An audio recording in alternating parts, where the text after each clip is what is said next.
Hello, listeners. This is Kat. Welcome back to Put Your Hands Up Podfic. This will be the continuation of Watch Your Heroes Fall. This will be Part 13, Chapter 15, entitled Phase 2, Scene 6, Exit, Stage Right. Every nerve in Izuku's body is alive, only to the heavy, lukewarm sensation of exhaustion dragging him down, down, down. He has been trudging upriver, against the current, for weeks now. 1 week at UA, under the watchful eyes of teachers and classmates, and now 2 weeks with the League of Villains. The plan ticks along like clockwork. Tick, tick, tick, tick, like a bomb counting down. And Izuku has seen the explosion, and it will be horrific and bloodless, and he will cry then. Now, though, he has work to do. He must make sure the bomb keeps the right time. He must make sure that the explosion is horrific, and he must make sure the explosion is bloodless. It is all on him. Nobody else can help him, and so nobody else will help him. The rest of the board is made up of chess pieces, and he is the only player, moving black and white pawns and knights alike, drawing them out for the amusement of a crowd. And oh, there is a crowd. He keeps smiling, but it is becoming clear that he is doing it wrong. Even Twice is starting to be unnerved by this smile. Himiko asked him this afternoon, just after everyone crowded around the computer and hit send on the email that will knock UA's second leg out from under them. "Why are you stretching your face like that?" Nobody else had moved. Nobody else had breathed. It had occurred to Izuku distantly that he had become something to be feared somehow. He was sure he'd only been kind, but still he could smell their fear in rolling, choking waves. Even Momo, who he had confided in just hours before, in the dead of night, seemed anxious. "I'm just smiling," he said brightly. Hitoshi had flinched. Izuku wasn't sure why. Even Shigaraki and Dabi, who had kept the most distance from Izuku, had frowned at him like concerned older brothers, unsure of whether or not they should call Mom about how badly their younger brother scraped his knee. Izuku hasn't scraped his knee. He's fine. He's fine. He's fine, but he's exhausted too. He's been burning the candle at both ends. He knows that. It's just for a while longer, just until he can finish this. He can stay awake a few more weeks. He has to remember why he's doing it. Hitoshi, Momo, Shoto, of course, but also Bakugo, Monoma, Mineta, All Might. 2 down. 4 to go. He can do this. After sending the email to a few well-known journalists, information courtesy of Shoto, Momo, and Izuku's own research, after Himiko's Spanish Inquisition of his face, after everything, he had been convinced to go lay down. "Nothing to do now but wait," Hitoshi had said, with something strange in the glint of his eyes. "Right," Twice of all people had agreed. "Go be horizontal for a while." Shigaraki had nudged him toward the stairs with 4 fingers on his left hand. Izuku wanted to bristle at the contact. These same 4 fingers had been wrapped around his throat once, at a mall, with the uncaring crowds pressing in on all sides. Those same crowds now watch Izuku play a one-man chess match. So Izuku had allowed himself to be persuaded to bed at 12:15 in the afternoon. As he ascended, he heard the stares the League sent at his back. Nobody meant for them to be sharp, but Izuku feels them piercing through his shirt, stabbing through skin and the bones of his ribs.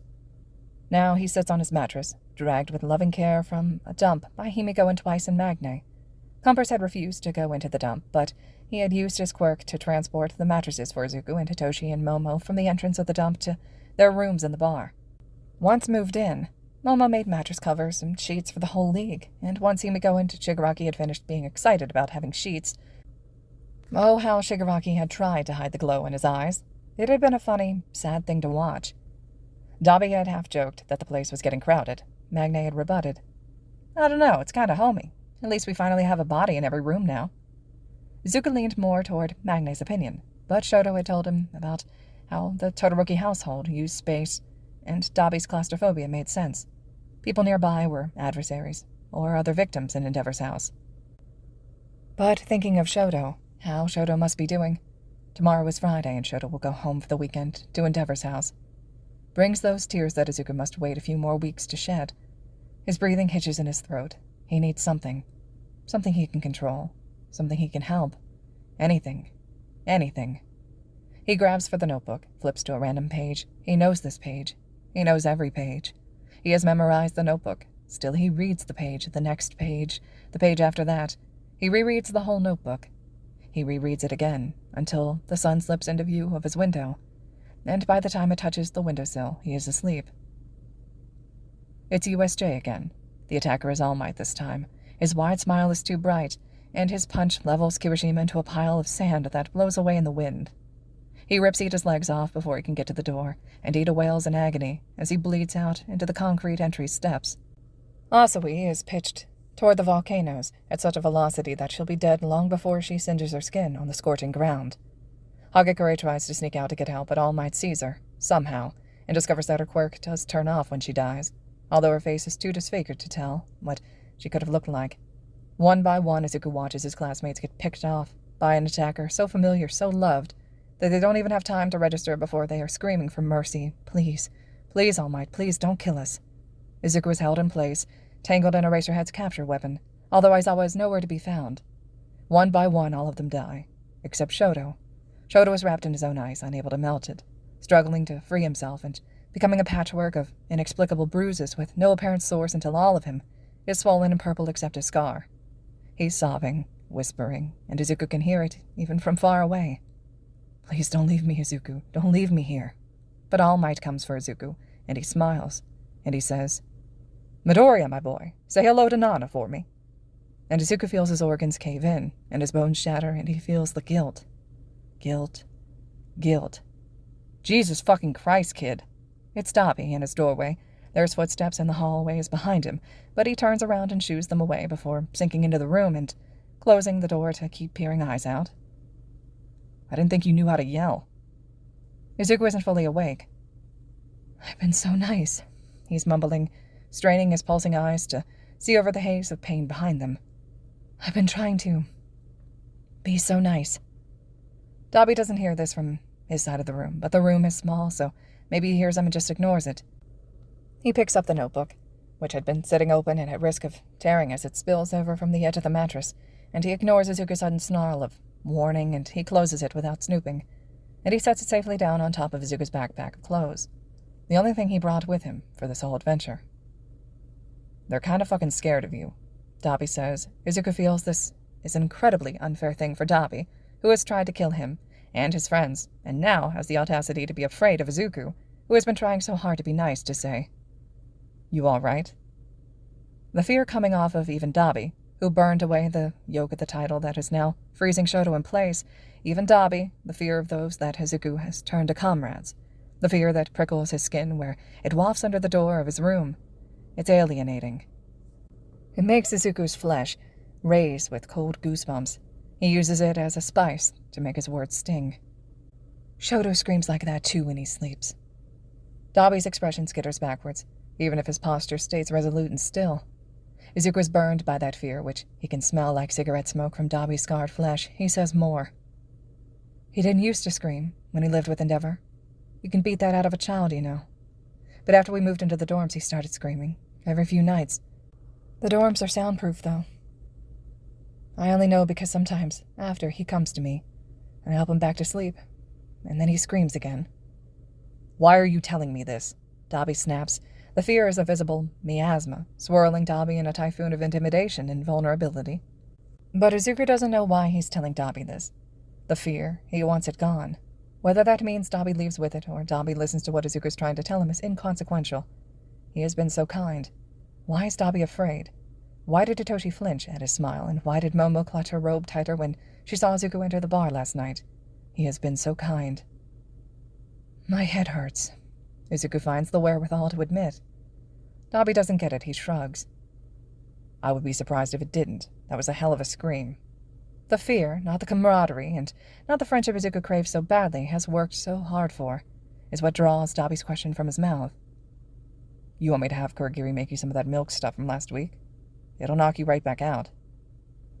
Kurogiri is resting. I'll be fine. Want me to make it? I can probably do it. Might not be as good, but...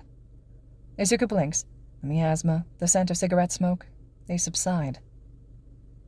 I'm all right, he says. Thank you. Dabi understands the cue to leave, but he ignores it for a moment. When's the next phase? You said something like next week, right? Izuku nods, his skin growing heavy and eggshell thin. Sleep calls him back.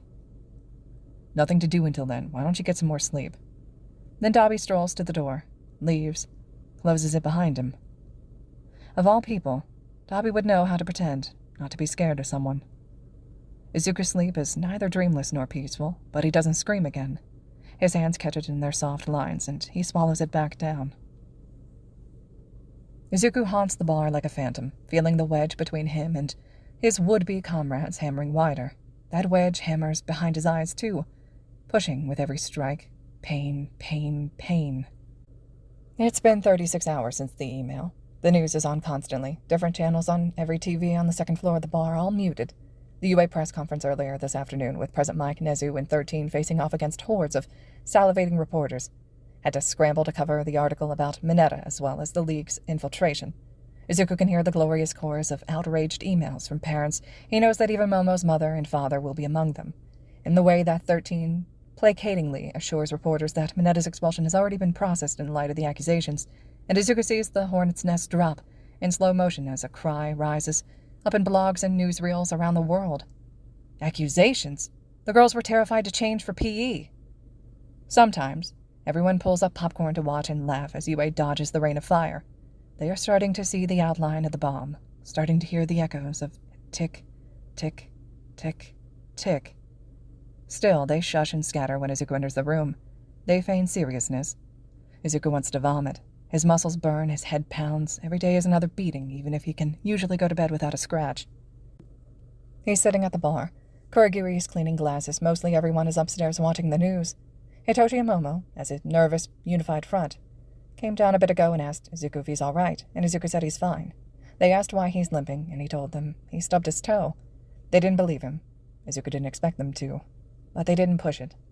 They dropped it and exchanged a skittish look and crept back upstairs like the sound of their footsteps might offend him. Now it's just Izuku and Kurogiri.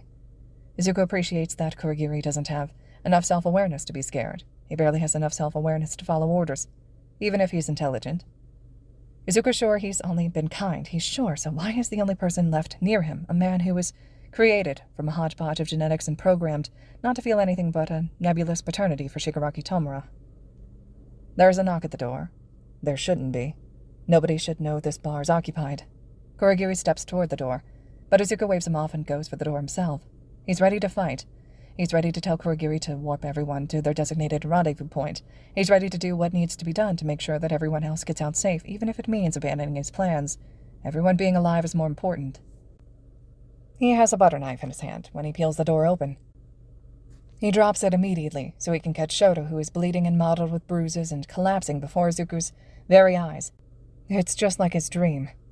And Shoto is unconscious and shivering, and Izuku can't help it and he sobs.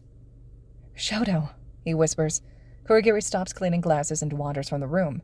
Izuku curses his biologically designed callousness. Shoto needs help. Shoto, more lifeless than he's ever been in Izuku's arms, curls in on himself a bit. "I didn't know where else to go," he murmurs. His throat is wrecked, his voice scratches in his throat, and his breathing bruises his diaphragm. He didn't take the press conference well. Shoto doesn't need to clarify who he is. "I'm sorry, Shoto," Izuku whispers. I'm sorry. I should have known he would. I should have known better." "Don't cry, Izuku," Shoto rasps. "This is the first time I've had—" He cuts off, coughing around his bruised trachea. "Had somewhere to go." Izuku cries harder. "Shoto!" It's Momo coming from behind Izuku. She and Hitoshi both rush forward, and they're on their knees next to Izuku in a moment. "What happened to you?" Momo asks. "His dad," Dabi says, inching down the stairs. He looks horrified, like he's forgotten after so many years how bad it was. In the excitement of the moment, everyone forgets to ask why Dabi knows that. Shoto tries to stand up, embarrassed to be this vulnerable in front of anyone else, but Izuku holds him too close to get his feet under him. Kurogiri returns to the room last, carrying the biggest first aid kit the hero students have ever seen. "I have decent medicinal skill," Kurogiri says softly. "I can treat him." Izuku nods, and he releases Shoto, and Shoto stands up, stumbles, and the whole league leans in to catch him. But it's Izuku who gets one arm, and Momo who gets the other, and together they help him to a booth, and Kurogiri starts attending to each injury, with a gentleness typically reserved for soft-hearted parents, not criminal mastermind caretakers. "Thank you," Izuku whispers. Kurogiri just nods. All right, listeners, this concludes Chapter 15 of Watch Your Heroes Fall. Chapter 16 will be next. Hope you all are still enjoying, and as always, thank you so much for listening.